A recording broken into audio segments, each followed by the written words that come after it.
Hello anime lovers. तो आप लोगों का यहाँ पे स्वागत है। मैं यहाँ पे तीसरा एपिसोड एक्सप्लेन करने वाली हूँ, an observation log of my fiance who calls जार्विल एनेस्का। बिना कोई देरी के लेट्स स्टार्ट। एपिसोड के स्टार्टिंग में दिखाया जाता है युवराज वहाँ पे हम एकेडमी में नए स्टूडेंट का स्वागत करते हैं और बताते हैं कि वो यहाँ पे हम एकेडमी के स्टूडेंट काउंसिल के हेड है और वो उनके फियांसे बाटिया का भी स्वागत करते हैं। उसके बाद सब लोग एक साथ बैठे हुए दिखाए जाते हैं। सारे प्रिंस वहाँ पे होते हैं राजकुमार सिसिल के साथ और वो लोग बातें करते हैं राजकुमारी बाटिया के बारे में कि वो कितनी सुंदर दिख रही थी और उनके फिगर के बारे में और उनके मसल्स भी वहाँ पे दिख रहे थे और सब लोग डिस्कस करते हैं कि वो सुंदरता की मिसाल है। फिर ये सब बातें करते हुए जब सिसिल सब कुछ सुनता है तो वो बताता है कि हाँ मुझे पता है क्योंकि वो बचपन में बहुत प्रैक्टिस किया हुआ होगा, मगर वो सुंदरता की मिसाल शायद वो लोग इसके साथ मिलने के बाद कुछ अलग ही रूप ले लें। फिर सब लोग वहाँ पे कोडगेन को भी पूछते कि तुमने तो बाटिया के साथ मिला होगा, मगर कोडगेन बोलता है कि मुझे उतना नहीं पता क्योंकि हमारा परिवार वहाँ पे सबसे गरीब था।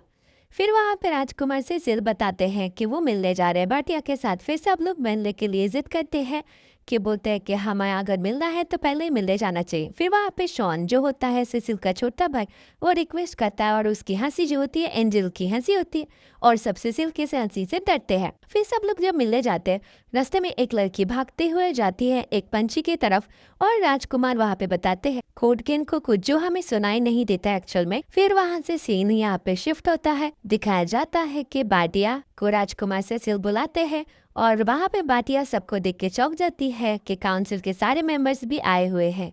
फिर वहाँ पे सबसे पहले राजकुमार का नजर जाता है कूरो के ऊपर जहाँ पे वो इंसानी रूप में लिया हुआ होता है। फिर वहाँ पे राजकुमार बाटिया को बोलते हैं कि कैसा है सब कुछ। फिर वहाँ पे बाटिया के पीछे सब बात करते हुए जाते हैं। फिर राजकुमार बोलते हैं कि हाँ शॉन वो ड्यूक की बेटी होती है और उनकी कजन होती है। फिर वो बाटिया के बारे में बताती है कि बाटिया जब आप नहीं आए थे तब इधर उधर देख के बहुत ज्यादा बेचैन हो रही थी और आपको मिस करती है। फिर ऐसे वो लोग उसका पैर खींचते। फिर वहाँ पे बाटिया बोलती है कि उसके बहुत सारे दोस्त भी हुए हैं वहाँ पे, उनको वो मिनियंस बुलाती है। फिर वो बात सुन के राजकुमार बोलते हैं कि तुम उन्हें मिनियंस क्यों बुला रही हो। फिर उनको पता चलता है कि राजकुमारी बाटिया का एक अनऑफिशियल सोसाइटी है जिस पे वो लोग रहते हैं, जहाँ पे उनको लड़के और लड़कियां दोनों ही बहुत ज्यादा पसंद करते हैं। ये सुन के राजकुमार भी थोड़ा ज्यादा चौंक जाते हैं और वो बोलते हैं कि राजकुमारी बाटिया के लिए वो लोग बहुत ख्याल रखना चाहते हैं। फिर ये सब सुन के बाटिया और भी ज्यादा शर्मा जाते हैं। फिर राजकुमार से बाटिया को थोड़ी देर बुला के उनको गुलाब का नीले गुलाब का एक गुलदस्ता देते। ये देख के बाटिया बहुत ज्यादा खुश हो जाती है और खुश होकर वो राजकुमार सिसिल को बताती है कि मीट क्यूट इवेंट बहुत अच्छे तरह से एट द एंड कंप्लीट हो गया। क्या बात हुआ नील हुआ तो यहाँ पे राजकुमार सिसिल को कुछ समझ में नहीं आता, फिर भी वो हाँ बोल देते हैं। फिर वहाँ पे सब लोग उन दोनों को देख के बहुत ज्यादा खुश होते हैं। फिर वहाँ पे शाम का मौसम दिखाया जाता है जहाँ पे वो दोनों वर्क करते हुए जाते हैं और वहाँ पे राजकुमारी बाटिया बताती है कि मैंने सोचा था सिनेरियो चेंजेस की वजह से कुछ पूरा नहीं होगा, मीट क्यूट इवेंट फिर भी अच्छे से पूरा हो गया। ये सुन के राजकुमार ने कहा कि कौन सा मीट क्यूट इवेंट। तब वहाँ पे बाटिया बताती है कि आपने एक लड़की को देखा था व्हाइट पंछी के साथ, वही थी आपकी मीट क्यूट इवेंट। फिर वहाँ पे राजकुमार ने कहा है कि मैंने तो उसका कंप्लेन कर दिया। यहाँ पे बाटिया बताती है कि आपको उस गमले से एक फूल उसको देना था।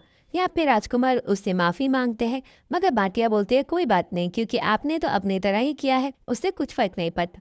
फिर वहाँ पे दूसरे सीन पे दिखाया जाता है राजकुमार ने कि कजन को बुलाया हुआ होता है कुछ बात करने के लिए। फिर वहाँ पे वो बताते हैं कि उनकी सोसाइटी के बारे में वो बताते हैं। फिर वहाँ पे वो बताती है कि उनका सोसाइटी है और बहुत सारे किताब भी है जहाँ पे राजकुमारी बहुत ज़्यादा फेमस है। यहाँ पे राजकुमार उसके अंदर की बातों को भी निकालना चाहते। फिर वो उनको थ्रेट करते हैं कि मेरे भाई के पीछे तुम पागल हुई है, मैं सबको बता दूंगा। फिर वहाँ पे राजकुमारी बहुत ज़्यादा गुस्सा हो जाती है और उनका असली रूप दिखाती है और बताती है कि उनके पीछे कुछ राजकुमार भी पागल है और कुछ राजकुमारियाँ भी। राजकुमारियाँ इसलिए पागल है जो राजकुमार उनको पसंद करते हैं, उसको पसंद करने वाली लड़कियाँ भी राजकुमारी बाटिया को हट करना चाहती है। ये सारे बातें बहुत सारे सुनने के बाद वहाँ पे राजकुमार सिसिल पहले तो टेंशन में लेते हैं। फिर वो बताते हैं कि कुछ नहीं होगा क्योंकि उनके पास स्पिरिट है जिसका नाम है कूरो। फिर वो वहाँ पे डिस्कस करने लगते हैं और जेनो वहाँ पे बताता है कि राजकुमारी बाटिया ने उसको बगान में बुलाया हुआ होता है। फिर राजकुमार सिसिल को पता होता है कि फिर से कुछ शरारत होने वाला है। वो देखते हैं कि पेड़ के पीछे वहाँ पे छुपी हुई है और पौधों के पीछे वो वहाँ पे छुपी हुई है। फिर कूरो भी हमें दिख जाती है। फिर राजकुमार सिसिल कुछ ना जानने का एक्टिंग करते हुए जाके वहाँ पे बैठते हैं। फिर हमें दिखाया जाता है कि यहाँ पे राजकुमारी भाटिया फिर से कोई सिनेरियो कंप्लीट करने के लिए ट्राई कर रही है, मगर अचानक उसके सिर पे कीड़ा आने की वजह से वो बहुत जोर से चिल्लाती है और राजकुमार से सिर आके उसे हटाते हैं। ये देख के भाटिया बहुत ज़्यादा घबरा जाती है। फिर वहाँ पे भाटिया जब बात करने के लिए ट्राई करती है, पीछे वहाँ पे जो होती है हीरोइन, वो जानबूझ के सोने का और खांसने का एक्टिंग करती है और जोर जोर से चिल्लाती है। ये भाटिया देखती है, मगर देखते हैं कि राजकुमार वहाँ पे कोई रिएक्शन नहीं देते। फिर वो बोलते हैं कि चलो यहाँ से चलते हैं। फिर जब वो लोग वहाँ से जाने लगते हैं, वहाँ पे फिर से हीरोइन बहुत ज़्यादा गुस्सा हो जाती है। फिर वहाँ पे चाय पे दिखाया जाता है कि दोनों चाय पीते हैं और राजकुमारी भाटिया फिर से एक्टिंग करके बोलती है कि क्लासरूम पे वो कुछ भूल गई है। वहाँ पे राजकुमार सिसिल फिर से पकड़ लेते हैं, मगर वो जाते हैं, जाके देखते हैं कि वहाँ पे फिर से वो हीरोइन है और पीछे से कोई दरवाज़ा बंद करके चला जाता है। जो देख के राजकुमार समझ लेते हैं कि ये भी एक प्लान ही है। फिर वो वहाँ पे राजकुमारी बात करने के लिए बहुत ट्राई करती है, मगर राजकुमार पे कोई इंटरेस्ट नहीं होता, जिसके कारण वो अचानक से वहाँ से छलांग लगा के नीचे उतर जाते हैं। नीचे उतरने के टाइम पे उनका ग्लव्स जो होता है थोड़ा सा गंदा हो जाता है। फिर वो वहाँ से चले जाते हैं और ये देख के राजकुमारी बहुत ज़्यादा गुस्सा हो जाते। फिर वो फिर से आते हैं चाय के लिए और वहाँ से भाटिया को पकड़ लेते हैं कि उसी ने प्लान करके भेजा हुआ था। और वो मन ही मन सोचते हैं कि उस राजकुमारी को साथ उसने तो इंट्रोडक्शन भी नहीं किया है, फिर भी कैसे वो ऐसे खुद से बात करने के लिए ट्राई करती है। इसीलिए राजकुमार को और भी अच्छा नहीं लगता और वो भाटिया को पकड़ लेते हैं कि भाटिया जानबूझ के सारे सिनेरियोज कंप्लीट करने के लिए ट्राई कर रही है।